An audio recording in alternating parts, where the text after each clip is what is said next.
soit fait pour son plaisir. Peux-tu dire Amen avec moi? Dis-moi Amen. Et voilà, et nous continuerons sur la thématique entendre Dieu que nous avons commencé depuis je ne sais même plus combien de mois on est sur ce sujet. Nous sommes en train de parler d'entendre Dieu, nous avons dit tellement de choses et aujourd'hui je vais continuer. J'ai ouvert un chapitre entendre Dieu dans la série entendre Dieu, j'ai ouvert un chapitre sur savoir discerner et gérer les temps et les circonstances dans le calendrier de Dieu. Et nous avons dit, excusez-moi, nous avons dit beaucoup de choses déjà là-dessus. Nous avons dit qu'il est ô combien important de savoir discerner le temps qu'il fait dans le calendrier de Dieu, le temps qu'il fait.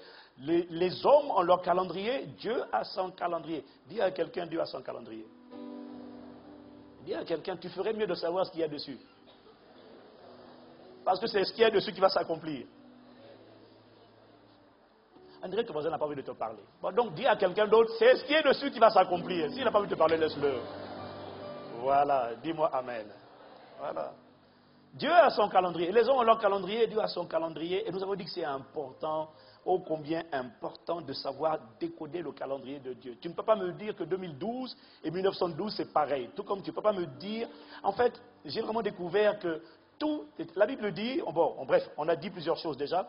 On a dit que c'est important de savoir discerner les temps dans lesquels nous sommes, les temps dans le domaine spirituel, dans la sphère spirituelle, parce que c'est ce discernement des temps qui doit influencer notre manière de prier et la rendre beaucoup plus efficace. Une personne qui prie sans discerner ce qui est en train de se passer dans la sphère spirituelle, pourquoi tel événement a lieu, quelle est la racine, la cause, l'origine de tel phénomène. Prier c'est bien, mais prier sans le discernement des temps rend ta prière complètement inefficace. Mais par la grâce de Dieu, nous avons appris et nous continuerons de prier de manière efficace. Quelqu'un me dit Amen. Nous avons dit que c'est important de discerner les temps parce que c'est ce que Jésus faisait. Avant d'agir, il discernait d'abord. Il y a un temps pour tout. Savoir discerner, c'est la clé. Nous avons dit en troisième point, c'est ce que nous avons développé la semaine dernière.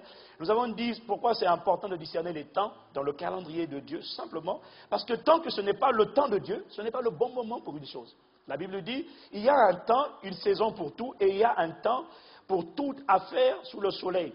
Tant que ce n'est pas le temps de Dieu, ce n'est pas le bon moment. La Bible dit, il fait toutes choses belles en son temps. Et quand ce n'est pas le temps de Dieu, la chose que tu veux hériter, l'héritage que tu veux prendre, que ce soit travail, mariage, ministère, responsabilité, quand ce n'est pas le temps, la chose ne sera pas belle. Parce que Dieu ne peut pas faire une chose belle hors du temps de cette chose.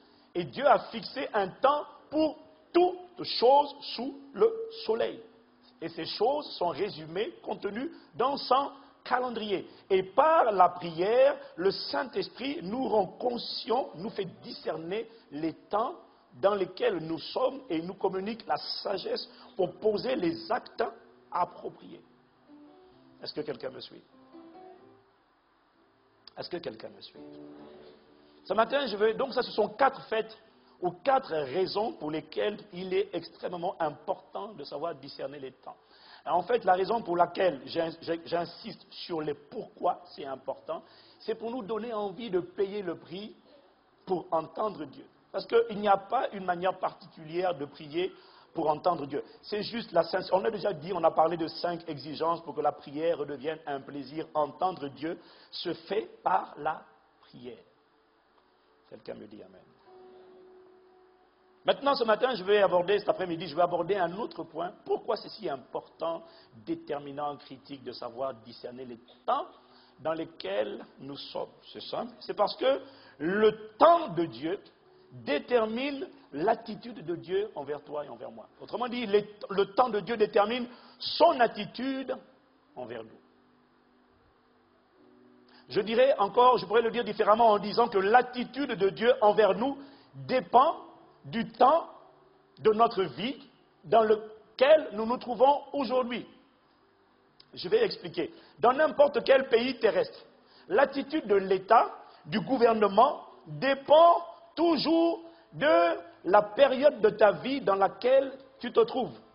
En effet, le gouvernement a fixé dans chaque pays un temps, dis avec moi un temps. Il a fixé un temps, un moment, une période où tu es censé être un enfant. Il y a un temps qui a été fixé pour l'enfance, un temps a été fixé pour la majorité, Un temps a été fixé pour entrer dans la vie active et un temps a été fixé pour que tu ailles à la retraite. Ce qui ne veut pas dire normalement que tu arrêtes de travailler, mais la retraite est une période, un moment, un temps où tu commences à te préparer, d'autres à prendre le relais. Est-ce que quelqu'un me suit? Est-ce que quelqu'un me suit? Ça se passe dans tous les pays terrestres. Il y a un temps qui est fixé pour l'enfance, pour la majorité, pour la vie active, c'est-à-dire le travail, et pour la retraite. Et dans le royaume de Dieu, c'est la même chose. Rappelez-vous toujours que les choses naturelles sont un parallèle des choses spirituelles. Ça veut dire quoi? Ça veut dire que chaque personne née de nouveau, née dans le royaume de Dieu, pour chacune de ces personnes, le gouvernement divin, qui est représenté par la personne le gouvernement divin a également prévu fixer un temps, une période, un moment pour ton enfance spirituelle, pour non pas la majorité, mais dans le domaine spirituel, on l'appelle la maturité spirituelle. Le gouvernement divin a fixé un temps où tu dois être un enfant, un temps où tu dois être mature, tu dois faire preuve de maturité, un temps où tu dois commencer à servir le royaume. Et rappelle-toi que servir le royaume, c'est servir dans 3 directions. C'est servir Dieu, servir ton église locale et c'est servir ton environnement, servir ta génération avec les capacités, les dons, les talents, tout ce que Dieu a mis en toi. Est-ce que quelqu'un me suit? Est-ce que quelqu'un me suit? Et dans le gouvernement de Dieu, pour chaque enfant né de nouveau, pour chaque citoyen du royaume, a également prévu un temps pour la retraite spirituelle. Ce n'est pas aller prier et jeûner, non, je ne parle pas de ça. La retraite, c'est-à-dire le temps où tu te retires, tu n'arrêtes pas, mais tu te retires progressivement pour pousser d'autres en avant afin de t'assurer que tu transmets un héritage positif aux enfants de tes enfants. Et sur le plan naturel, le temps de l'enfance correspond à cette période de ta vie où la seule exigence que le gouvernement place sur ta vie, c'est que tu acceptes d'être éduqué à la maison et à l'école. La seule chose que le gouvernement te demande, quand tu es dans la phase de l'enfance, c'est accepte l'éducation, reçois l'éducation. C'est une période où le gouvernement ne demande même pas que tu travailles. D'ailleurs, on interdit le travail des enfants, si c'est vrai, dis-moi Amen. Pourquoi on interdit le travail des enfants? Parce que c'est trop tôt. Ce n'est pas le temps pour qu'ils travaillent. Ce n'est même pas le temps pour qu'ils servent. Non, non, non. Le temps de l'enfant, c'est un temps que le gouvernement veut que tu consacres à l'éducation. C'est un temps où on prend le temps d'instruire un enfant, de lui communiquer les valeurs, de lui dire ce qu'il faut faire, ce qui est bien dans la vie, ce qui n'est pas bien dans la vie. Est-ce que quelqu'un me suit? Et sur le plan naturel, à ce stade de vie, à ce stade de l'enfance naturelle, le gouvernement excuse le fait que tu sois immature, que tu sois capricieux, que tu sois un petit bambin, un petit enfant guetteux, que tu jettes tes téléphones portables dans les toilettes, que tu fasses comme ma fille a fait il y a quelques jours, tu écris sur un canapé en cuir blanc au stylo bleu. Je dis, mais tu vois, ça, c'est le temps de l'enfance. On accepte que tu fasses des bêtises. On ne réprimande pas. On dit, je t'en supplie. Tu as fait, oh là là, assieds-toi. On n'écrit pas sur le canapé. Est-ce que quelqu'un me suit? Quel est mon point? C'est une phase, le temps de l'enfance, c'est une phase où le gouvernement insiste pour que tu sois éduqué. C'est la même chose sur le plan spirituel. Que quelqu'un me dise Amen. Le temps de l'enfance spirituelle, c'est le temps où la seule chose que Dieu te demande, c'est accepte qu'on assied au plus profond de toi les fondements du royaume, la culture du royaume, la pensée du royaume, la mentalité du royaume, les lois du royaume, la loi de l'honneur, la loi de l'amour, la loi du respect.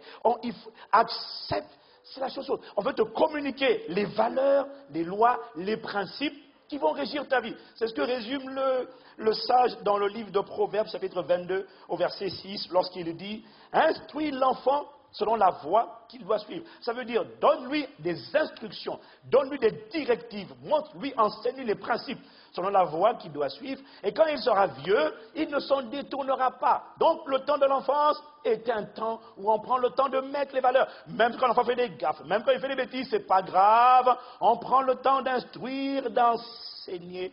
Quelqu'un me dit encore Amen. Dis-moi amen. Ça, c'est le temps de l'enfance.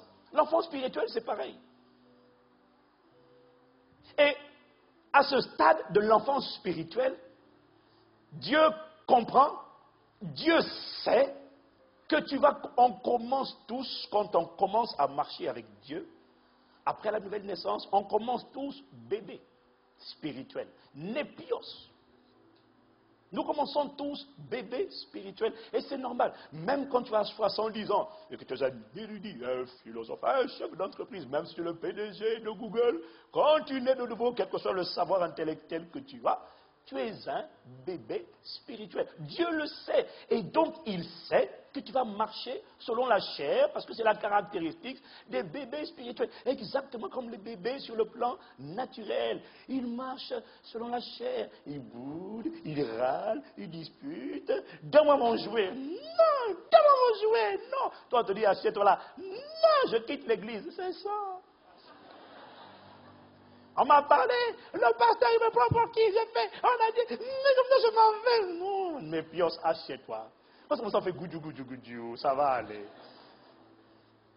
Donc le temps de l'enfance spirituelle est un temps où Dieu sait que tu vas marcher selon la chair.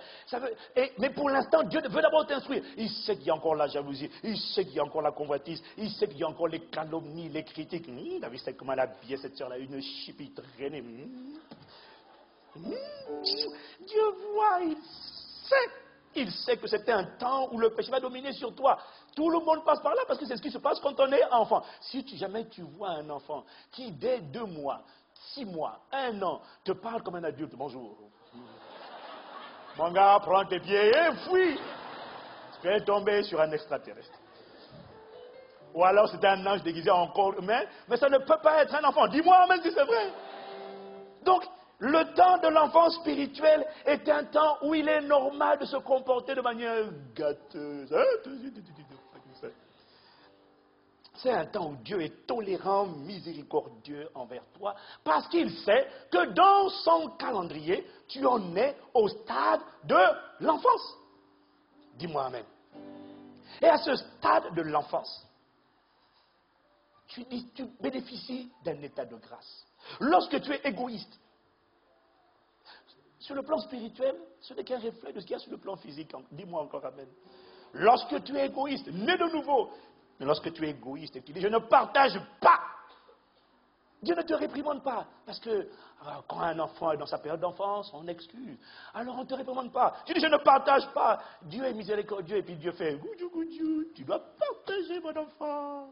Et quand tu dis, je suis fâché, je suis amer, je ne pardonne pas à mon frère, Dieu vient et dit, mais s'il faut pardonner, l'amour pardonne, allez. Mouniou, mouniou, mouniou, mouniou, pardonne. Ah, Dieu dit, oh, pardonne, allez. Et là tu te dis, oh, Dieu est bon. Tu fais une bêtise, tu renverses le chocolat, ça c'est physiquement, hein. Spirituellement tu fais une bêtise, tu injuries le pasteur, tu vas dehors, tu couches à gauche, à droite, et puis tu te dis, j'ai quand même prié, et puis le Seigneur m'a quand même, j'ai quand même senti la présence de Dieu, j'étais touché à l'église, vraiment, Dieu est bon, bon c'est vrai que je couche, mais Dieu est bon quand même. Tu es dans la phase où Dieu dit, goudou, goudou, je te blâme pas trop, goudou, goudou, doucement. Et lorsque tu critiques, tu calomnies ton frère, ta soeur en Christ, tu dis, on ne critique pas, mon enfant, allez, Dieu, allez.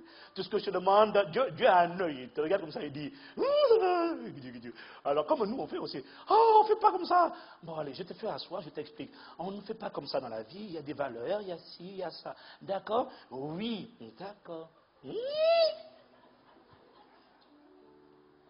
Est-ce que quelqu'un me suit? Mais, dis-moi avec moi, le problème c'est que beaucoup de croyants ne réalisent pas que cet état de grâce, cette période cet état de grâce, cette patience et cette miséricorde divine ne dure pas toute la vie. Parce que le temps de l'enfance n'est pas censé durer toute la vie. Dis-moi amen. La vérité c'est quoi? C'est que Dieu a fixé un temps. Ecclésiaste 3 dit il y a un temps pour tout.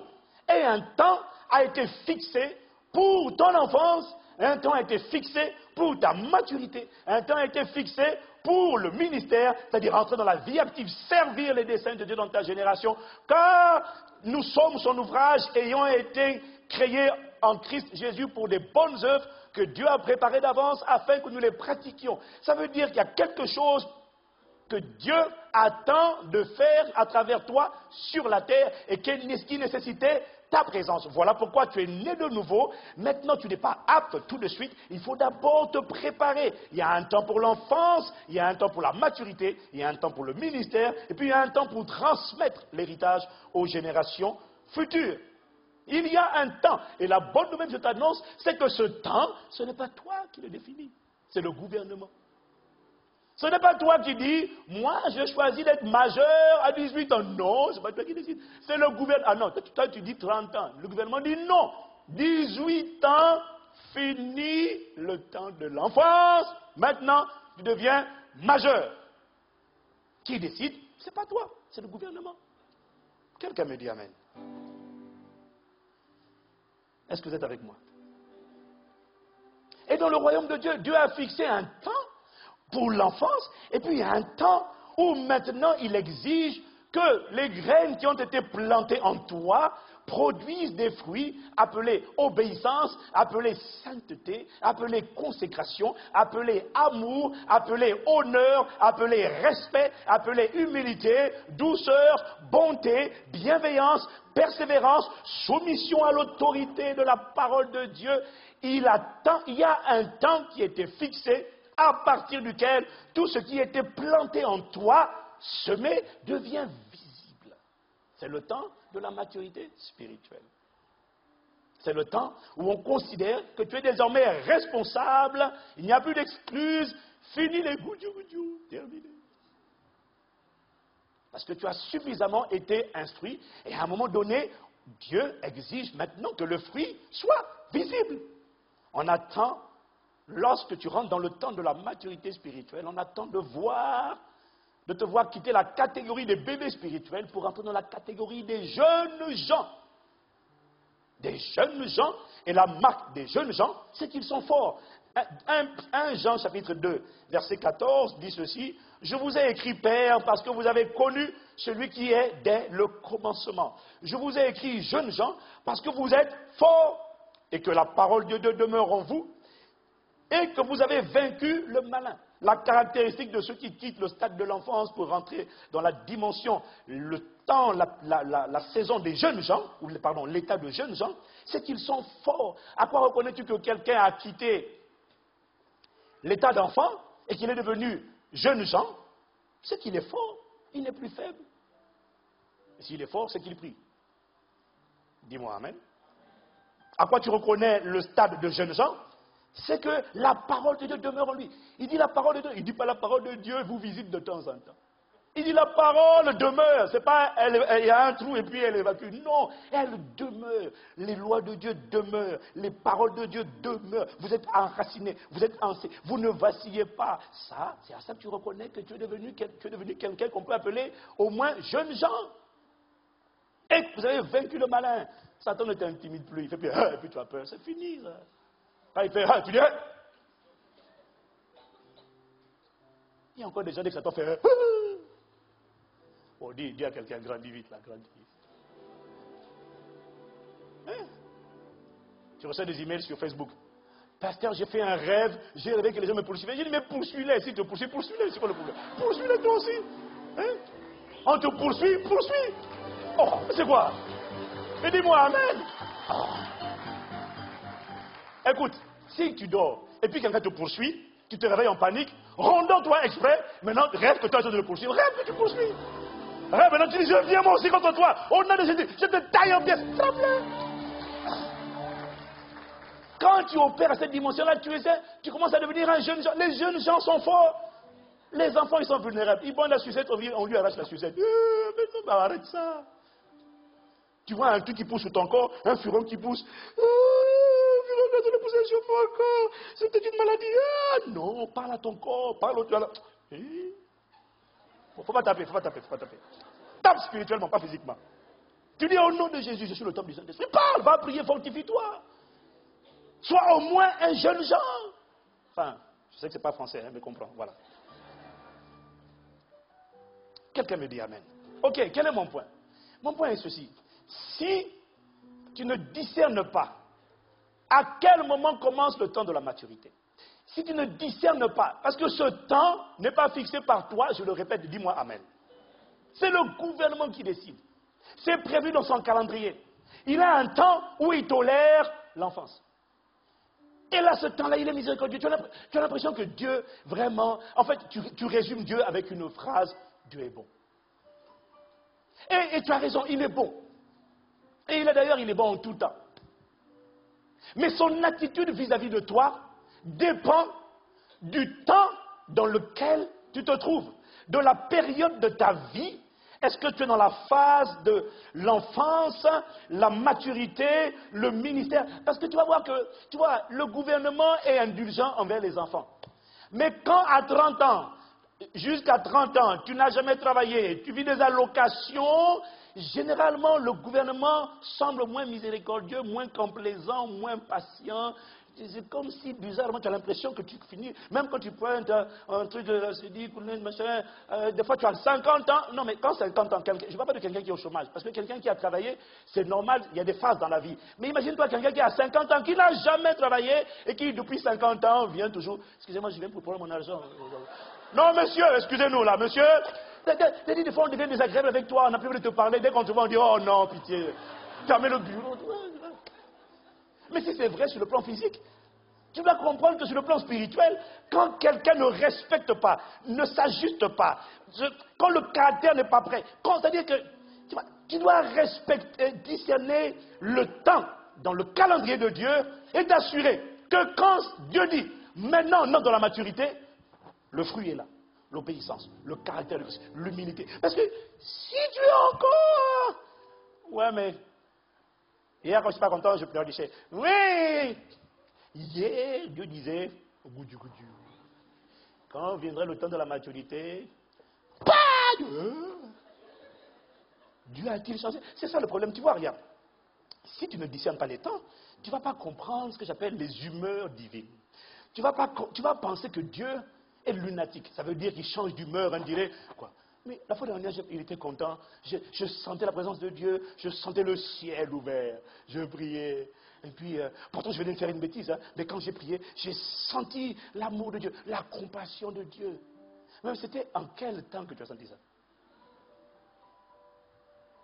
Si tu ne comprends pas, si tu ne sais pas discerner les temps, tu ne vas pas comprendre pourquoi Dieu, qui semblait patient et indulgent envers toi, bizarrement devient, semble-t-il, beaucoup plus sévère. Considérez, dit la Bible, la bonté et la sévérité de Dieu. Dieu n'est pas dur. Ce n'est pas ça le mot. La Bible utilise le mot sévère. Une pièce avec un côté bon et puis un côté sévère. Exigeant. Dis-moi amen. Parce qu'il n'a pas mis le Saint-Esprit en toi pour décorer ta vie. Non, il y a un but. La Bible dit Dieu fait toutes choses pour un but. Et le but, c'est de manifester la stature des fils de Dieu, d'accomplir ses desseins dans ta génération. Quelqu'un me dit amen. Si tu ne sais pas discerner les temps dans lesquels tu te trouves, tu ne comprendras pas pourquoi les mêmes péchés d'hier, hier je murmurais, hier je critiquais, hier je disais, je ne pardonne pas. Hier je pleurnichais, dès que j'ai faim, ils font comme les Israélites. Tu vois, au début de leur marche avec Dieu, Dieu était patient. Ils ont vu la puissance de Dieu en Égypte. Dieu les a fait sortir d'Égypte avec à main forte et à bras étendus. Ils ont vu la gloire, la splendeur de Dieu quand même. Et ils sortent d'Égypte au premier revers. Ils arrivent à un endroit, il n'y a pas d'eau, ils ont soif. Au lieu de demander, Seigneur, donne-nous de l'eau. Ah, pourquoi Moïse nous a fait sortir d'Égypte? Tu veux nous tuer ici? Voilà, c'est ça, tu voulais nous tuer. Moïse dit, mais Seigneur, c'est quoi? Ils ont vu ta puissance, ils ont vu ta fidélité, ils ont vu ta capacité à pouvoir, et puis toute ta capacité à donner une simple eau. Dieu dit à Moïse, c'est pas grave. Parle seulement au rocher. Dieu était patient. Parle seulement au rocher, et puis l'eau va sortir. Moïse était tellement fâché que Moïse frappe le rocher. Bah! Bon, lui aussi, il a eu palabre. Dieu lui a dit de parler, il a frappé. Dieu lui dit, en bon, tu ne m'as pas honoré. Dieu dit, mais Moïse dit, mais non, mais c'est eux qui m'énervent. Et puis ils arrivent à un endroit, ils ont soif, ils arrivent sur les cours d'eau, là où il y avait les 70 cours d'eau, ils arrivent, wouam, Ils boivent l'eau amère. Ils disent, ah non, alors là. Et puis ils se plaignent. Et puis Dieu dit, c'est pas grave. Ils changent l'eau douce. Ils changent l'eau salée en eau douce. Donc c'est une manière de... Tu vois, ils ont petits soins, ils ont fait ça, ils parlent mal, ils murmurent, ils se plaignent, ils font ci. Puis Dieu dit, oui, ça va aller dans le... Jusqu'au temps. Après, vous savez ce que Dieu a fait? Lisez Exode. Qu'est-ce que Dieu a fait après ça? Dieu a pris le temps de leur transmettre ses ordonnances, ses commandements, la parole. De Exode 20, 21, chapitre 20, 21, 22, 23, 24, 25, 26, 27, jusqu'à 34, Dieu n'a fait que donner des instructions. Et c'est après que Dieu a pris le temps d'enseigner, de transmettre les lois, les valeurs, les normes dans le royaume, comment il faut se comporter, les béatitudes. C'était l'ombre des béatitudes. Dieu a tout transmis. Après ça, ils ont commis. Et entre-temps, vous remarquerez quand même que ce que nous lisons en quelques chapitres ne s'est pas passé en quelques jours. Parce qu'ils sont restés dans le désert pendant 40 années. Dis-moi amen. Ils ont fait 40 années dans le désert. Et tu vas voir que là où il y avait l'eau où Moïse a parlé au rocher, l'eau, ça c'était quoi? Tu vas voir, le 15e jour du 2e mois, c'était le commencement.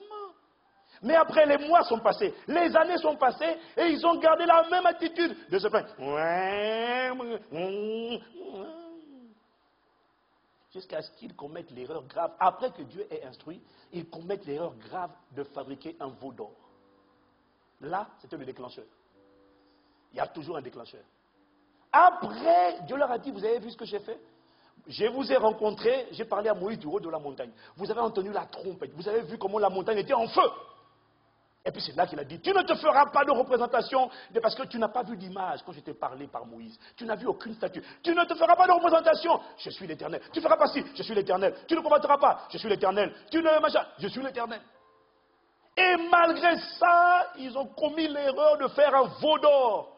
Et ils l'ont appelé abomination. Voici l'Éternel ton Dieu. Dieu dit quoi? Vous me représentez par une statue d'animal, et en plus, c'est un veau. Le symbole du service. Donc, vous me voyez comme votre domestique. Là, Dieu s'est offensé. Vous me voyez comme votre domestique. Après ça, les mêmes murmures qu'il faisait hier, pour lesquels Dieu était compatissant, se sont changés en jugement. Est-ce que quelqu'un me suit? Est-ce que quelqu'un me suit? Que s'est-il passé? Dieu avait-il changé? Non, parce que Dieu dit par Malachie, au chapitre 3, verset 6, « Je suis l'Éternel, je ne change pas. » Mais alors, que s'est-il passé? C'est simple. Ce qui s'est passé, c'est que c'est le temps qui avait changé dans l'agenda de Dieu. Pour Dieu, Israël n'était plus dans la phase de l'enfance, mais ils étaient rentrés dans la phase de la maturité, où l'attitude et les exigences de Dieu devenaient différentes. Ce que je dis est simple et ça fait du bon sens à chacun d'entre nous. Si c'est vrai, dis-moi Amen. Alors, qu'est-ce que j'essaie de te dire? J'essaie de te dire, de te faire comprendre que un temps a été fixé pour notre maturité, à toi et à moi. Il y a le ministère et puis il y a la transmission, l'héritage, ce que j'appelle la retraite. Mais là, je vais insister sur la maturité. Un temps a été fixé pour que tu deviennes mature. Et ce temps, ce n'est pas toi qui le choisis. Ici en France, le temps qui a été fixé par le gouvernement pour que tu deviennes majeur, c'est 18 ans. Amen. Amen. C'est la vérité. Maintenant, quel est le temps qui a été fixé dans le royaume de Dieu par le gouvernement divin pour que tu deviennes mature? Est-ce que tu le sais? Il y en a qui le savent, je sais. Mais beaucoup ne le savent pas. C'est combien? 3 ans. Le sais-tu? 3 ans. C'est ce que je vais t'expliquer maintenant, en quelques minutes. Ouvre avec moi Luc chapitre 13, versets 6 à 9. Dis avec moi 3 ans. Dis avec moi, oh là là, quelqu'un a perdu la voix, oh là là là là, oh là là, quelqu'un a déjà perdu la voix, il est en train de dire, hein, mais moi, oui, 3 ans, dis 3 ans.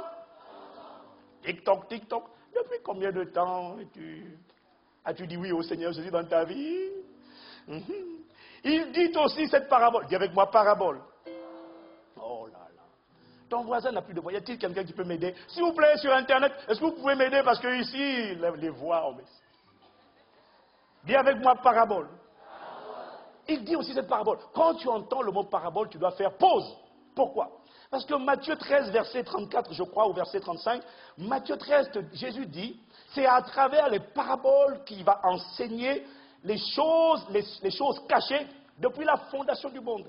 C'est-à-dire que Jésus explique des choses extrêmement profondes qui existent depuis le commencement. Et pour les expliquer, il utilise toujours des paraboles. Donc, quand tu vois le mot parabole, dis-toi que tu vas avoir un enseignement profond, mais il dit avec une anecdote de la vie de tous les jours. Quelque chose de simple pour exprimer une vérité très profonde qui existe depuis le commencement.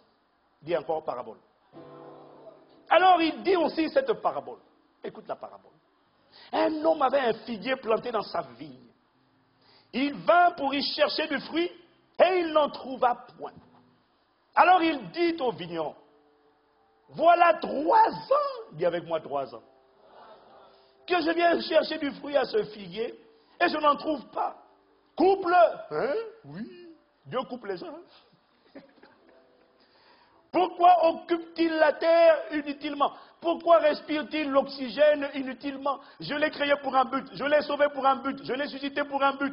Pourquoi est-ce qu'il ne va pas vers le but? Le but, ça commence par produire du fruit. Le vigneron, merci Seigneur pour le vigneron. Dis merci Seigneur, heureusement que tu es le vigneron. Le vigneron lui répondit, Seigneur, laisse-le encore cette année. Dis merci Seigneur pour le vigneron. C'est le vigneron qui a intercédé. C'est le vigneron qui a plaidé. C'est le vigneron qui s'occupe de la terre, du fruit, du figuier au quotidien. La Bible dit que le Saint-Esprit intercède pour nous par des soupirs inexprimables. Il dit à Dieu, non, attends, il dit à Dieu le Père, attends encore un peu. Dieu dit, ça fait 1950 là, toujours l'amertume là. Non, le Saint-Esprit dit, non, encore cette année. Dis merci pour le Saint-Esprit. Oh, mais je ne comprends pas. Dis merci pour le Saint-Esprit. Oh, mais vraiment, mais qu'est-ce qu'il a ton voisin aujourd'hui? Je ne comprends pas. Il n'aime pas cet enseignement, il n'aime pas cette parole, je comprends, il n'aime pas. Le vigneron lui répondit, Seigneur, laisse-le encore cette année. Merci Seigneur. Il plaide. Je creuserai tout autour. Ah bon? Oui, il va creuser. Je vais tailler, creuser. Et j'y mettrai du fumier. Pour celui qui ne sait pas c'est quoi le fumier, ce sont les excréments du cheval. Et ça ne sent pas bon. Ça ne sent pas bon du tout. Le Saint-Esprit dit, je vais creuser, tailler, émonder, dresser des haies. Et ensuite, je vais mettre du fumier. Des choses désagréables, des expériences. Je vais permettre des expériences désagréables, des choses qu'on n'aime pas. Parce que ça fait 3 ans que le figuier dit non, si je suis là, je ne produis pas de fruits, c'est pas ma faute. Dieu dit ok. En fait, si tu veux, ce que ça te révèle cette parabole là, c'est quoi? Première année, Dieu comprend. Deuxième année, Dieu comprend.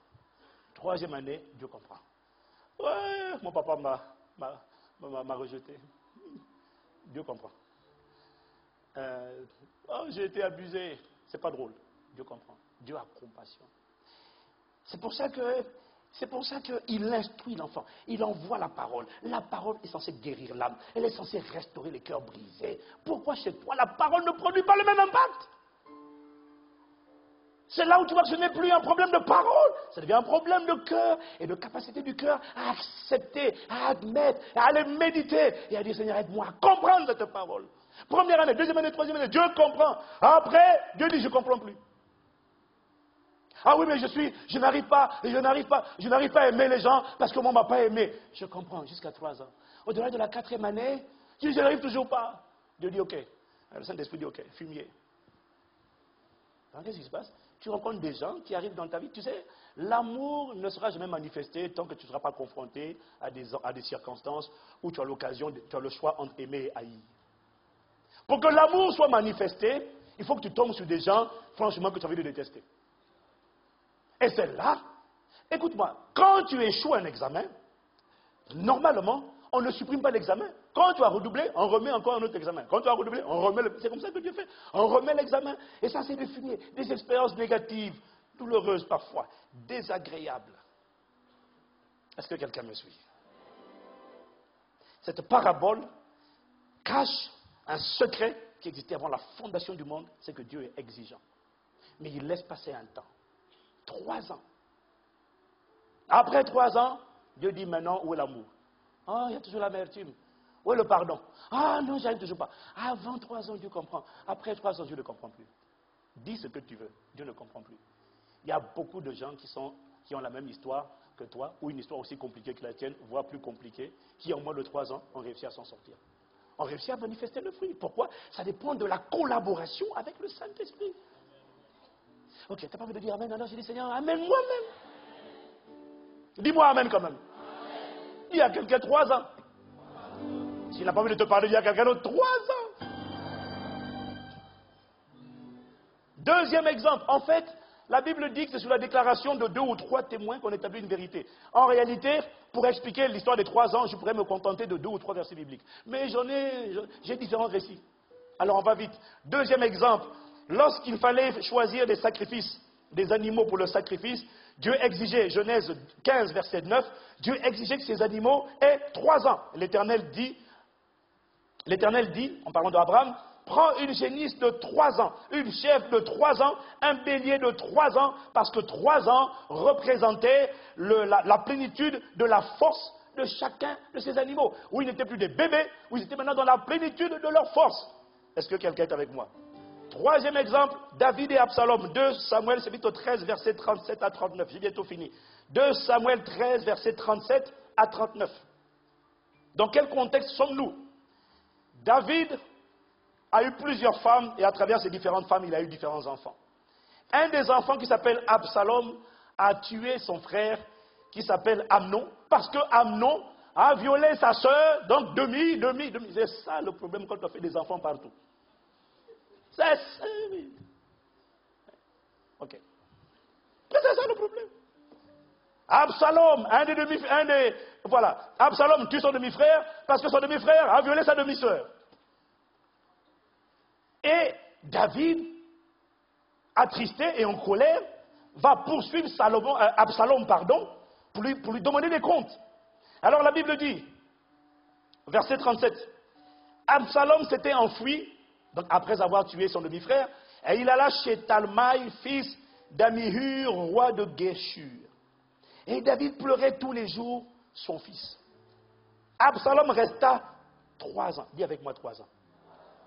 Absalom resta 3 ans à Géshur, où il était allé après avoir pris la fuite. Le roi cessa de poursuivre Absalom car il était consolé de la mort de Amnon. Voilà le roi. C'est vrai, il croyait en Dieu, il priait. Mais il n'a même pas le Saint-Esprit en lui. Regarde ce récit. Il a poursuivi Absalom pendant 3 ans. Au bout de 3 ans, David a été consolé de la mort, de la perte de son fils. Tu n'es pas obligé d'attendre 3 ans. Mais après 3 ans, tu n'as pas le droit devant Dieu de continuer de garder de la rancœur, de l'amertume, des griefs, de la colère, du manque de pardon, du ressentiment envers quelqu'un qui t'a fait du mal.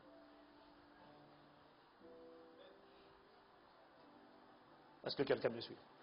Avant 3 ans, je ne dis pas que c'est simple. Je ne suis pas en train de me moquer. Chacun d'entre nous a une histoire parsemée de tragédies, de douleurs, de pleurs.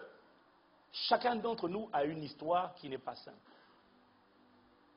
Mais il est possible, lorsqu'on collabore, lorsqu'on laisse la parole de Dieu rentrer en soi, lorsqu'on a un cœur sincère devant Dieu et qu'on prie sincèrement à Dieu en disant « Seigneur, enlève ça de mon cœur ». C'est possible en moins de 3 ans de voir une transformation radicale s'effectuer dans la vie de quelqu'un. C'est possible. Quelqu'un me dit Amen. Dis avec moi 3 ans. 4e exemple, David et la famine. On a lu il y a quelques semaines. 2 Samuel, chapitre 21. La Bible dit, du temps de David, il y eut une famine qui dura 3 ans. David chercha la face de l'Éternel, et l'Éternel dit, c'est à cause de Saül et de sa maison sanguinaire, c'est parce qu'il a fait périr les Gabaonites. Je vous ai expliqué la dernière fois que ce qui s'est passé, c'est que David n'a rien fait, mais les pères ont semé les pères ont semé des mauvaises graines, dont lui, il a récolté. Et Dieu lui dit, c'est à cause de Saül et de sa maison sanguinaire, parce qu'il a fait périr les Gabaonites. Mais moi, je suis convaincu, parce que David a écrit les psaumes, et il a dit, j'invoque l'Éternel au jour de la détresse. Dis-moi Amen. Tu n'attends pas. David était un homme de prière. Et même quand tu n'es pas un homme de prière, même les gens qui ne croient pas en Dieu, au jour de la détresse, vous les entendez dire, oh mon Dieu, oui ou non? Amen. Amen. Donc je suis certain que David n'a pas attendu la fin des 3 ans, parce que la Bible dit qu'il y a une famine, c'est-à-dire une crise. David n'a pas attendu la fin de la famine, la fin des 3 ans, pour dire, Seigneur, qu'est-ce qui se passe? Non. David a invoqué le Seigneur sur le champ, tout comme toi, dès que tu as une mauvaise nouvelle, tu invoques le Seigneur. Si c'est vrai, dis-moi Amen. Dieu lui répond, c'est à cause de Saül.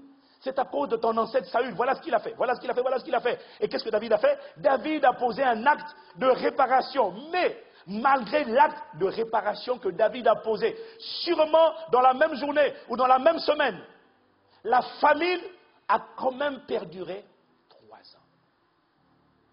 Tu as corrigé aujourd'hui, mais la situation perdure. La bonne nouvelle, je t'annonce, c'est que ça ne peut pas dépasser 3 ans.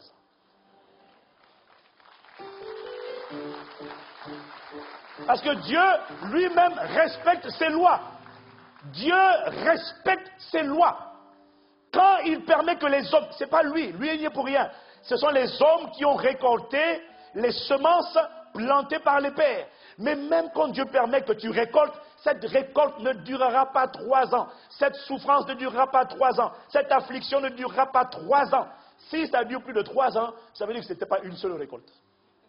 C'est-à-dire qu'il y en a plusieurs, il y a des cascades de récoltes que les gars ont semées, enfin de graines, de transgressions de loi que les gars ont semées, et tu es en train de gérer des successions, des simultanés. Là, je ne sais pas quoi te dire, il faut prier. Dis-moi Amen.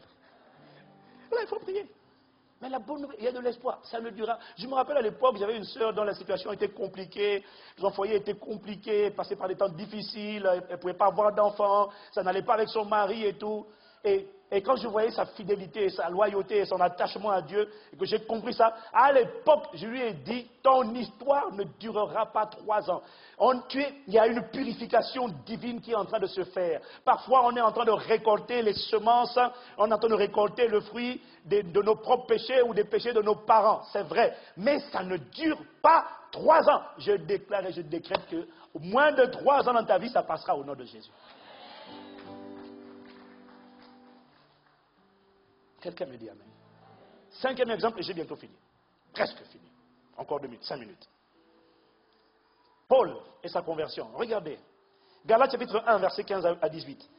Regardez ce que dit Paul. Mais lorsqu'il plut à celui qui m'avait mis à part dès le sein de ma mère et qui m'a appelé par sa grâce, de révéler en moi son Fils, afin que je l'annonçasse parmi les païens, aussitôt je ne consultais ni la chair ni le sang. Ça veut dire que je n'ai consulté. Lorsque Jésus s'est révélé à Paul, c'est ce qu'il est en train de dire, lorsque Jésus s'est révélé à moi, je n'ai pas consulté quelqu'un, je n'ai pas demandé l'avis d'un être humain. Il dit, et, verset 17, et je ne montais point à Jérusalem vers ceux qui furent apôtres avant moi. Pause. Paul a eu un puissant appel. Il a eu une superbe révélation de Jésus. Il a vu Jésus, il a vu la lumière, Paul a eu une révélation extraordinaire de Jésus que beaucoup de gens auraient aimé avoir. Il avait un appel puissant sur sa vie. Mais la réalité est qu'il était quand même nouveau converti. Est-ce que quelqu'un me suit? Et que par conséquent, ce n'était pas le temps pour lui d'aller rencontrer les pères, les apôtres, comme les Pierre, les Jacques et les Jean qui avaient marché avec Jésus depuis longtemps. Ce n'était pas le temps d'aller rencontrer les apôtres. Pourquoi? Parce qu'il était nouveau converti. Alors qu'est-ce qu'il dit? Il dit, je n'ai demandé l'avis de personne, je n'ai demandé l'avis de personne, mais par contre, je ne suis pas montré, je ne suis pas allé à Jérusalem vers ceux qui étaient apôtres avant moi. Mais je partis pour l'Arabie, puis je reviens encore à Damas. Tu sais que, écoute, il y a des gens, quelques petites révélations, quelques petits sons, quelques petites visions, et tu dis, pasteur, tu veux venir m'expliquer des choses, il y en a même, tu veux venir pour l'enseigner, oh, tu vas montrer, je dis, mais calme-toi, tu es un bébé spirituel, reste calme, viens pas essayer d'impressionner avec ton petit pédigré, reste calme. Reste calme. C'est pas parce que Dieu te parle et que tu as un puissant appel que tu es prêt à rentrer dans cet appel. Reste calme. Dis-moi Amen. Non, il y a des gens aujourd'hui vraiment compliqués. Mais calme-toi. Tu vas voir les aînés. Oui, le Seigneur m'a montré, j'ai dit calme-toi. Mais à peine converti là, on se raconte des culottes, des couches. Mais des couches, mais reste calme. Parce que des fois, les gens, ils sont convaincus qu'ils ont un appel extraordinaire, ils deviennent facilement arrogants. Paul n'est pas allé voir les apôtres. Jésus lui a dit non, pas maintenant. Tu n'es pas qualifié. Pas prêt, pas maintenant. Et qu'est-ce qu'il dit au verset 18? Verset 18. 3 ans plus tard, je montais à Jérusalem pour faire la connaissance de Pierre, de Céphas, c'est-à-dire Pierre. Et je demeurai 15 jours chez lui. Réalise, 3 ans plus tard, Paul a respecté les délais divins pour la maturité. 3 ans plus tard, Paul a manifesté. Il s'est tellement attaché à Dieu qu'il a atteint un niveau de maturité spirituelle qui le rendait capable de parler d'égal à égal avec des apôtres qui étaient là depuis longtemps. Et pire même, quand tu lis l'histoire du Nouveau Testament, notamment des Actes des Apôtres, il a écrit plus de la moitié, plus de 2/3 du Nouveau Testament à lui tout seul. C'est-à-dire qu'il a eu une ascension fulgurante, il s'est tellement attaché à Dieu. Paul est la preuve de ce que tu peux accepter le Seigneur aujourd'hui et puis dépasser les cocobales qui étaient là avant toi. Dis-moi Amen. 3 ans. En 3 ans, Paul a réussi à être convaincant. Je me rappelle quand je me suis converti en 1995. Quand je me suis converti, Dieu m'a envoyé en Italie pendant 2 ans. Faire la coopération, travailler dans une entreprise. Et je me savais que c'était Jésus en France, dans une église. Et quand je suis revenu après 2 ans, ce que Dieu avait fait en moi, franchement, en toute humilité, le niveau, même les gens me disent, mais dis donc, tu as changé. Oh là là, tu as changé, mais non, mais vraiment. Parce que tu sentais que le gars était devenu un jeune gens, quoi, tu vois. Je dis, non. Et ils étaient encore en train de se battre. Ouais, tu as vu la soeur, tu as vu la soeur. Non, on est depuis dedans. Il y a la maturité, tu sais ce que tu veux, tu es fort, tu as vaincu le malin, la parole est assise en toi. C'est possible. Dis-moi Amen. Oh. C'est possible. Et c'est le délai fixé par Dieu. 6e exemple. Ça, ce n'est pas la Bible. Ça, c'est l'État. Le pays dans lequel tu es, la France. L'État te dit, si quelqu'un t'a escroqué, quelqu'un a abusé de toi, quelqu'un t'a trompé, quelqu'un t'a fait du tort, tu as le droit de porter plainte. Mais si jamais tu ne portes pas plainte, sache une chose, monsieur, madame. Si quelqu'un t'a volé de l'argent, tout ça, sache une chose, si tu ne portes pas plainte, l'État te dit, après 3 ans, on ne veut plus entendre parler de ton affaire. Pourquoi? Parce qu'après 3 ans, dans le domaine du droit commercial ou civil, il y a prescription. Tu ne peux plus venir dire, ouais, mais vous savez, il y a 3 ans, on m'a volé. On dit, non, monsieur, on ne veut plus entendre parler. On ne veut plus entendre parler. C'est fini. Il y a prescription. C'est fini. Même l'État, même le système de ce monde t'enseigne des choses spirituelles. Comment toi tu peux venir dire, oui, mais c'est parce que, non, après 3 ans, l'État dit, chut, on n'examine même pas ton dossier. Oh, quel silence. Oh, fais-moi voir ta gloire. Oui. Dis-moi amen quand même. Ok, dis-moi, je sens que c'est pas. Dis-moi un amen discret. Amen. L'État te dit, on ne veut plus entendre parler de ton histoire. Passe l'éponge, va à autre chose, avance. 3 ans. Dis-moi, tu as accepté Jésus depuis combien de temps? Comment toi, depuis 3 ans? Tu es dans la 4e année. Alors, tu vois, il y a beaucoup de gens qui ne comprennent pas. Ils voient, on dirait, il y a des gens qui se posent sincèrement des questions, hein, parce que moi, je reçois beaucoup d'emails. Pourquoi est-ce que j'ai l'impression que Dieu ne m'entend plus, alors qu'au début, il m'entendait? J'ai l'impression que je m'enfonce davantage. Pire, j'ai l'impression que ma vie dégage une mauvaise odeur. Serait-ce du fumier qu'on aurait mis? On dirait, ma vie, il y a quelque chose qui n'est pas bon, ça sent pas bon. C'est quoi? Et la personne te dit, bon, c'est vrai que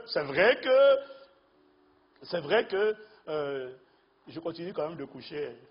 Mais hier, je couchais, je priais, je sentais que Dieu était bon avec moi. Oui, mais ça, c'était avant 3 ans. Toi, ça fait 4 ans que tu es encore dedans.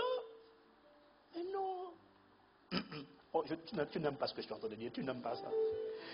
Ma vie, c'est une mauvaise odeur. Bon, c'est vrai que je ne pardonne toujours pas. Je ne pardonne toujours pas quand même parce que là, il m'a fait trop de mal. Je ne pardonne pas. Mais je prie, hein, je prie. Je prie, mais pourquoi le ciel est fermé? Je me sens que ça ne va pas. Et en plus je prie, plus les mauvaises choses m'arrivent. Je ne comprends pas.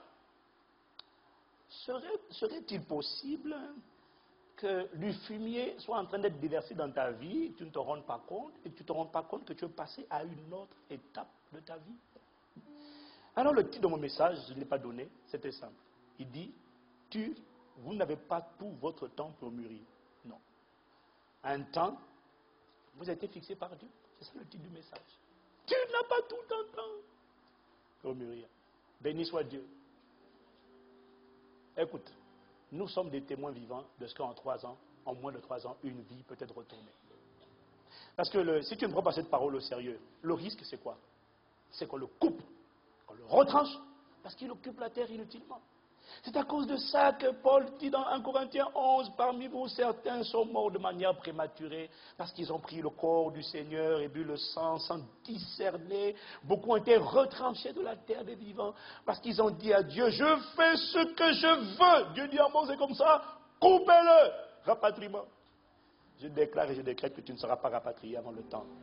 Au nom de Jésus, parce que tu choisiras comme nous d'obéir. Il dit, ma main n'est pas trop courte pour sauver, ni mon oreille trop dure pour entendre. Si le fruit n'est pas sorti, ce n'est pas avec la parole en plus que tu entends. Ce n'est pas parce que la parole n'est pas bonne, c'est parce qu'il y a des dispositions dans le cœur qui ne sont pas bonnes et tu ne peux pas lâcher. Mais le 4e point que j'ai abordé aujourd'hui, c'est que le temps dans lequel tu te trouves détermine l'attitude de Dieu vis-à-vis de toi. Tant que tu respectes les échéances, quand au temps de la maturité, tu fais sortir le fruit de la maturité, tu arriveras au temps du ministère, du service pour ta génération, et quand tu poseras les actes en conformité avec le respect du temps dans lequel tu te trouves, le gouvernement t'applaudira et t'approuvera toujours. Dis-moi Amen. Mais ce sont des choses naturelles que nous comprenons. Elles ne sont que le reflet de réalité spirituelle. Alors je réalise, Seigneur, je n'ai pas envie d'arriver au stade où j'irrite Dieu, où j'attriste Dieu, où je mets en colère celui qui a tant fait pour moi. Alors Seigneur, accorde-nous la grâce de coopérer, de collaborer avec toi et de te laisser faire ton œuvre en nous. Tu n'as pas besoin de 10 ans pour changer. Tu n'as pas besoin de 5 ans pour changer. Tu n'as pas besoin de 3 ans pour pardonner. Tu n'as pas besoin de plus de 3 ans pour être libéré de l'amertume. Ce n'est pas vrai. 3 ans, c'est largement suffisant. Incline la tête avec moi. Seigneur, nous voulons te demander pardon. Te demander pardon pour nos manquements. Te demander pardon pour nos résistances. Te demander pardon pour nos enfantillages. Te demander pardon pour ce fruit que tu attends et qui n'a toujours pas été manifesté à cause de principalement des excuses que nous donnons pour ne pas changer. On m'a fait du mal, j'ai été abusé, j'ai été trahi. Seigneur, nous demandons pardon. Parce que réalise que lorsque tu n'es pas au rendez-vous que Dieu a fixé, lorsqu'au temps de la maturité, tu ne parviens pas à manifester les fruits de la maturité, tu es en train de bloquer le temps du ministère où tu dois servir les desseins de Dieu dans ta génération. Dieu t'a sauvé car nous sommes son ouvrage ayant été créés en Christ pour des bonnes œuvres que Dieu a préparées d'avance. Ça veut dire qu'il y a des choses que Dieu veut faire à travers toi. Il y a un impact, il y a un rayonnement, il y a une dimension de service, d'impact. Il faut d'abord que tu sois mature et lorsque tu auras atteint la maturité, tu seras qualifié pour entrer à mon service. Ça ne veut pas dire être pasteur, non. Ça veut dire, dans l'environnement où je t'ai placé, je pourrais commencer à me répandre. Je pourrais commencer à toucher les vies. Je pourrais commencer à servir parce que Dieu passe par les hommes. Il aime par les hommes. Il pardonne, il pourvoit. Il nourrit à travers les hommes. Il a besoin de tes mains. Il a besoin de tes pieds. Et tant que tu ne respectes pas les rendez-vous divins, les temps divins, les moments divins, les périodes que Dieu a définies dans son calendrier, tu es en train de bloquer, tu es en train de mettre un frein à la globalité de son programme et de l'action qu'il voulait faire sur la terre à travers toi. Donc tu deviens un handicap, tu deviens un passif. Voilà pourquoi il dit, pourquoi occupe-t-il la terre inutilement? Ne me laisse pas être retranché. Ne me laisse pas être coupé. Sais-tu que tu peux aller à l'église mais avoir été déjà retranché? Retranché de quoi? Mais du corps de Christ. Combien de gens vont à l'église mais ne connaissent plus Dieu? Seigneur, je t'en supplie. Ne me laisse pas être disqualifié. Je t'en supplie. Je reconnais que tu peux me changer. Je reconnais que tu peux changer mon histoire. Je t'en supplie, je reconnais que tout est possible. Je reconnais que tu peux le faire. Seigneur, suscite la foi que tu dois produire en moi. Seigneur, laisse ton amour inonder mon cœur. Je renonce à l'amertume, je renonce à l'incrédulité, je renonce au doute, je renonce à la peur, je renonce à blâmer les gens. Je renonce, je t'en supplie, je reconnais que ta main n'est pas trop courte pour sauver, ni ton oreille trop dure pour entendre, mais ce sont nos péchés, ce sont mes péchés qui m'ont voilé ta face, ce sont mes péchés qui m'ont éloigné. Ce n'est pas toi qui t'es éloigné, c'est moi qui me suis éloigné, parce que je n'ai pas voulu obéir, je n'ai pas voulu laisser aller, je n'ai pas voulu pardonner, je n'ai pas voulu libérer les gens, je n'ai pas voulu sortir de mon passé, j'ai choisi de rester prisonnier de mon passé. Ok, je suis le produit de mon passé, mais je ne suis pas obligé de rester prisonnier. Je reconnais, je t'en supplie, comme un sacrifice vivant. Je me livre, ça fait déjà trop de temps pour une personne, ça fait plus de 3 ans, ça fait 4, ça fait 5, ça fait 6, ça fait 7, et tu es toujours népios, toujours bébé spirituel, toujours gamin, toujours charnel. Je reconnais, je te demande pardon. Je veux collaborer, je veux obéir, je t'en supplie. Ne me laisse pas me tromper moi-même par des faux raisonnements. Ne me laisse pas irriter celui qui m'a sauvé. Je reconnais. Ne me laisse pas attrister celui qui m'a racheté par son sang. Ne me laisse pas fouler aux pieds le sang de la nouvelle alliance. Ne me laisse pas mépriser l'esprit de la grâce. Ne me laisse pas me moquer. Ne me laisse pas me tromper moi-même par des faux raisonnements. Tu es bon, tu es juste, tu es fidèle, mais tu es aussi exigeant. Tu es un investisseur et tu as mis le Saint-Esprit parce que tu attends qu'il y ait du fruit.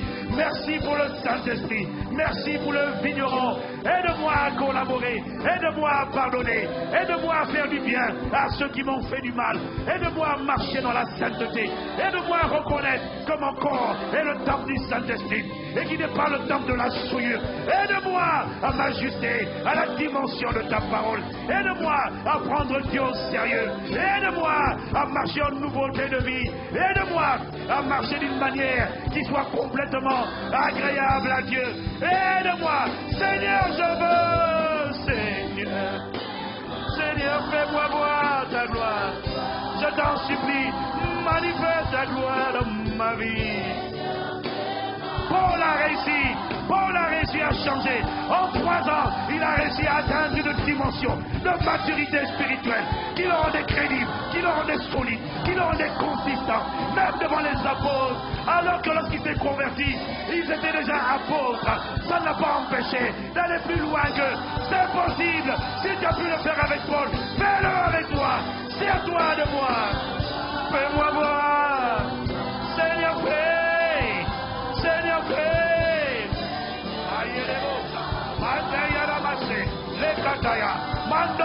Élève la voix, invoque son nom, implore la miséricorde, implore la bonté de Dieu. Je décide d'obéir, je décide de collaborer, je décide d'être trouvé qualifié, je décide, lorsque je serai pesé, je serai trouvé consistant devant Dieu, agréable à Dieu. Je ferai l'allégresse et la joie de ton cœur. 3 ans suffisent pour être transformé. 3 ans suffisent pour être impacté. 3 ans suffisent pour être métamorphosé. 3 ans suffisent pour être un témoin de Dieu. 3 ans suffisent pour témoigner de Christ.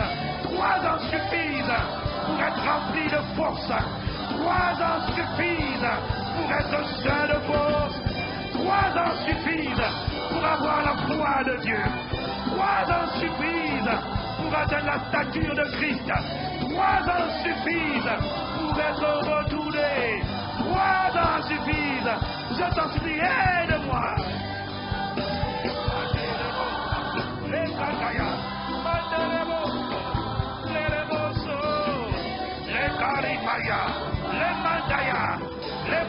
Pour plusieurs d'entre nous, ton délai a expiré. Le délai a expiré. Le délai a expiré. Humilie-toi. Choisis. Décide de marcher. Décide d'obéir. Décide de coopérer avec le Saint-Esprit, avec le vigneron. Décide de sortir des excuses. Décide de cesser de blâmer. Décide de pardonner. Décide d'aimer. Décide de pardonner. Décide de libérer. Seigneur, fais. Seigneur, fais. Seigneur, fais. Fais-moi voir, Seigneur. Je me livre. Je me livre. Je me livre. J'abandonne ma vie. J'abandonne mon cœur. J'abandonne mon histoire. Ta gloire, ta gloire, ta gloire, ta gloire. Seigneur, je t'en supplie. Je demande aide. L'aide du vigneron. Aide-nous, Saint-Esprit. Il intercède pour toi. Il intercède pour moi. Aide. Aide. Aide pour changer. Je change maintenant. Je prends la décision maintenant. Mon délai a expiré. Je dis aux démons de l'enfer, aux esprits d'amertume, aux esprits d'aigreur, aux esprits d'impureté. Mon délai est passé. Je divorce avec vous. Je choisis Dieu. Je choisis d'honorer le vigneron, le Saint-Esprit. Amayara, les Mataya Nabosa, les Kataya, les Mataya, l'Homose Kataya, l'Imamroso, les Miriaboshaya. Une destinée m'attend. La création attend ma manifestation. Je dois manifester. Je dois mûrir. Il faut que le fruit soit visible. Il faut que ma vie soit un témoignage. Je suis destiné à être un témoin de Christ. Pour ma génération, je veux voir ta gloire, ta gloire. Manifeste-la, fais-la éclater. Que l'on voit que de ma vie, quelque chose de bon, quelque chose de glorieux pouvait sortir de moi. Ils ont dit que ce n'était pas possible. Ils ont dit que j'allais rester esclave. Satan a dit, ma vie ne changerait pas. Mais je t'en supplie. Mais je t'en supplie. Mais je t'en supplie. Change mon histoire. Change ma vie. Les calamandés. L'ibabo. Les rebocos. Saya. Les maïerebos. Les morceaux. L'imacé. L'imroscoto. Yeremacé.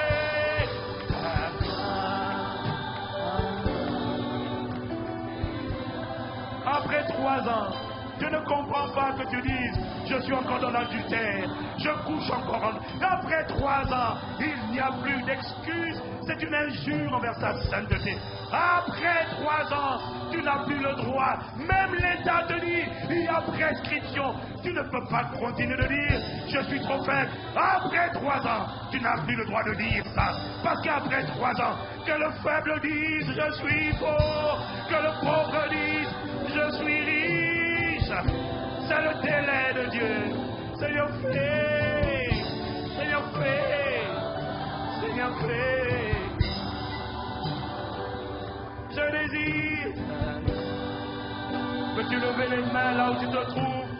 Si tu es un candidat à la transformation divine, si tu acceptes, tu n'es pas obligé de lever la main, ce n'est pas obligatoire. Mais si tu es un candidat pour dire, Seigneur, j'accepte de collaborer.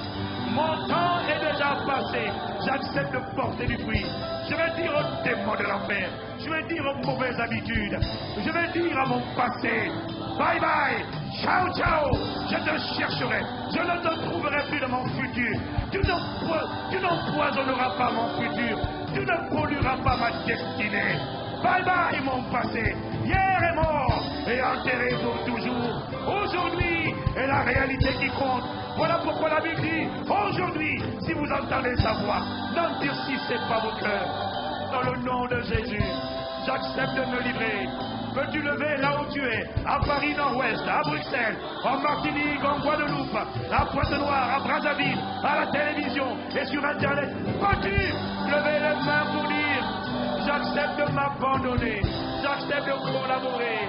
Aide-moi, vigneron, aide-moi, Saint-Esprit, à marcher en nouveauté de vie. Aide-moi à sortir de mon passé. Au nom de Jésus, je déclare et je décrète, mon passé ne sera pas mon futur. Je déclare et je décrète que le meilleur est à venir et qu'il sortira de moi et que le monde verra à travers moi un chef-d'œuvre de Dieu manifesté dans sa génération. Un fils de Dieu, la création verra ma manifestation. Elle regardera vers Dieu en disant merci de l'avoir suscité. Elle a dit pour Paul, la création l'a dit pour Paul, il l'a dit pour Pierre, il l'a dit pour Jean, il l'a dit pour David. Ils le diront à mon sujet, ils le diront à ton sujet.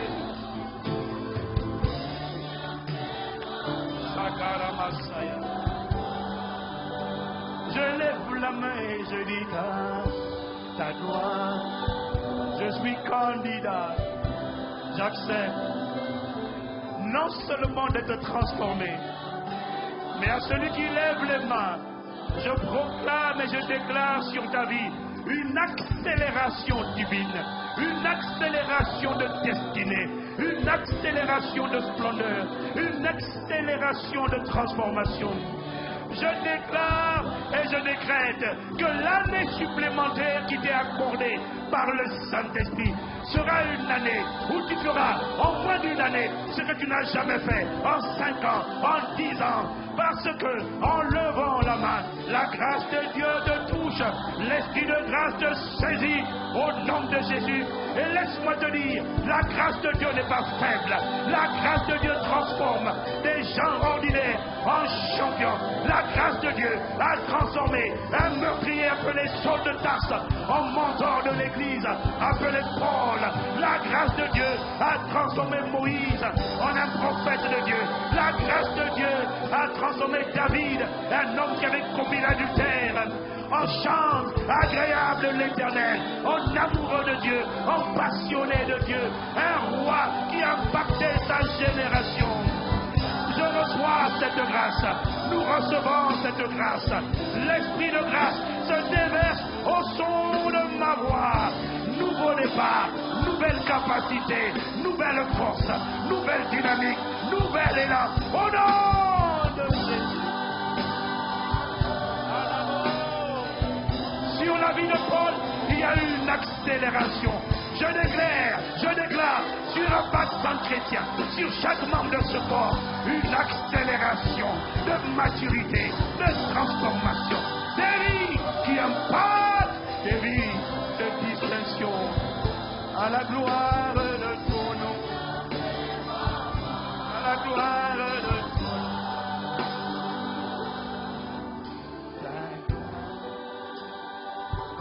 Merci pour une année de plus, pour un délai supplémentaire.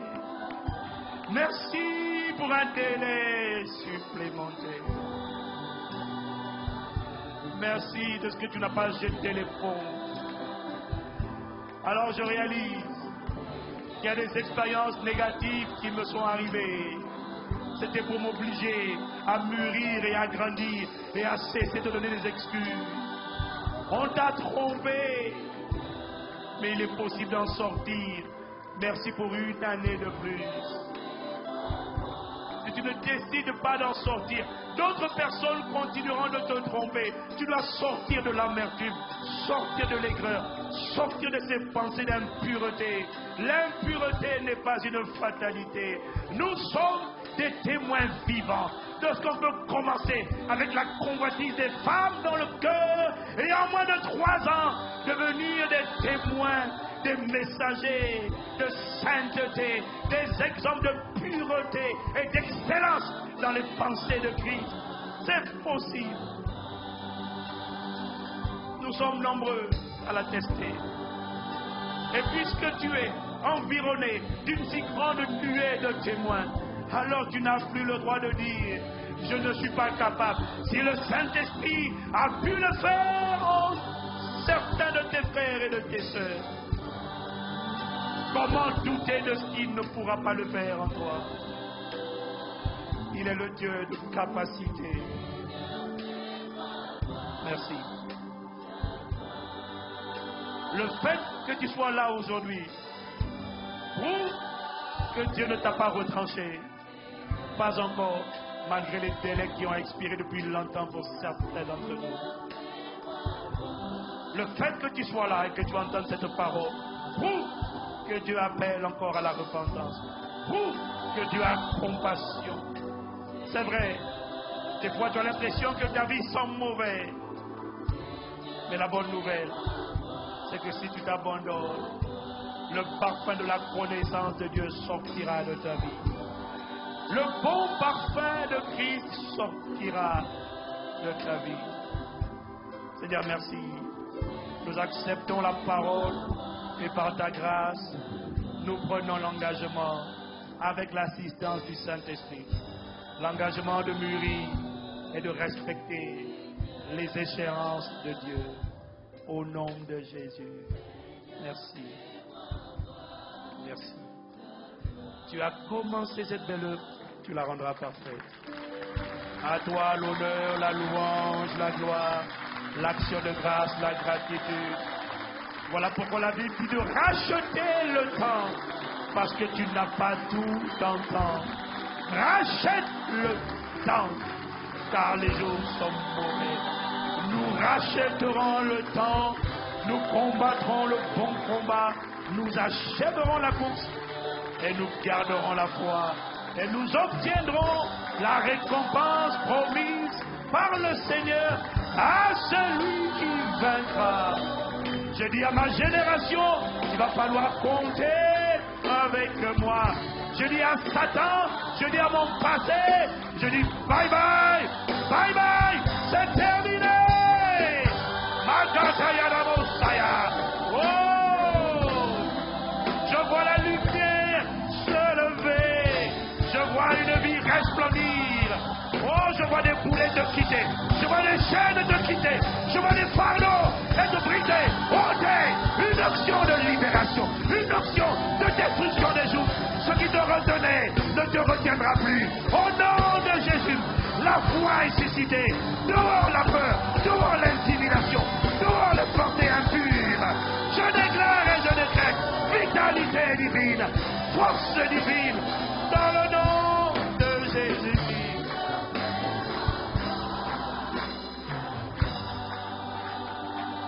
Laisse-moi acclamer, acclamer, acclamer.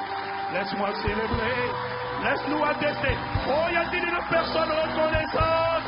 Merci pour une année de plus. Un temps de plus. Tu ne m'as pas disqualifié. J'aurais dû être retranché.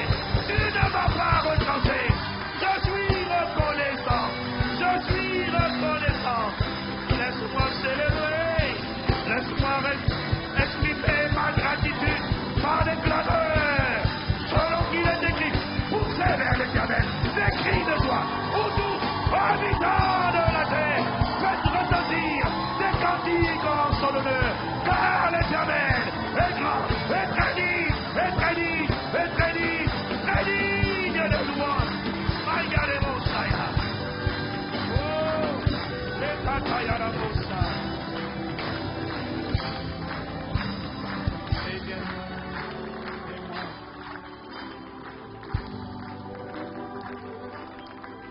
Seigneur, merci. Quelle grâce d'entendre ce que nous entendons et quelle grâce pour nous de réaliser que cette fois le juste tombe, le Seigneur le relève. Merci pour la main tendue. Merci pour ta grâce déversée. Et là où le péché avait abondé, merci de ce que ta grâce surabonde et nous capture et nous sature. Je déclare et je décrète. La Bible dit, n'oublie jamais cela, la fin d'une chose vaut mieux que son commencement. Peut-être que ton histoire a commencé en chancelant, en titubant. Mais la fin, dis à ton ennemi lorsqu'il te culpabilise dans les pensées, la fin d'une chose vaut mieux que son commencement. Et je vois la fin glorieuse, et je la vois excellente, et je la vois radieuse, et je la vois magnifique, et je la vois merveilleuse, et je la vois excellente. Un chef-d'œuvre sortira de moi.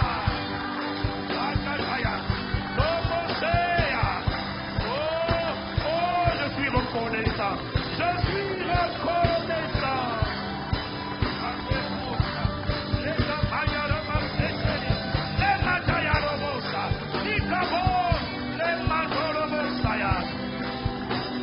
Je suis reconnaissant.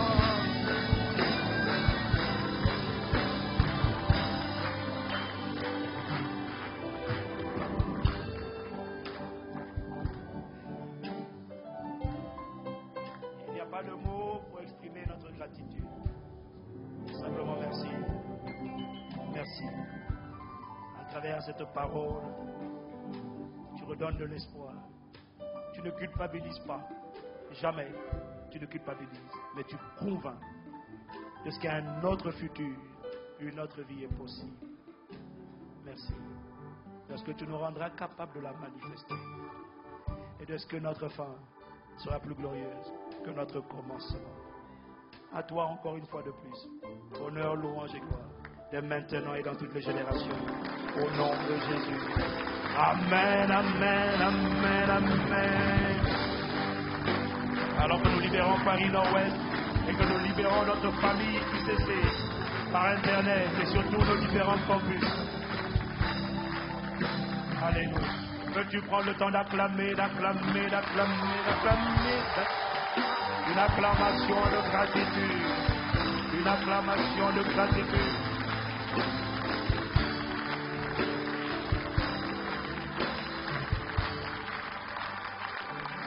Alléluia. Je sais que le temps... Mais est-ce que tu entends la voix de Dieu pour te parler du futur? Until you have to pay the price, you have to go to the program. Apprenons à reconnaître et à honorer le Saint-Esprit. Your eye will determine what enters your body. Il faut entendre ce qu'il dit. Je veux te parler en tant que fils mature.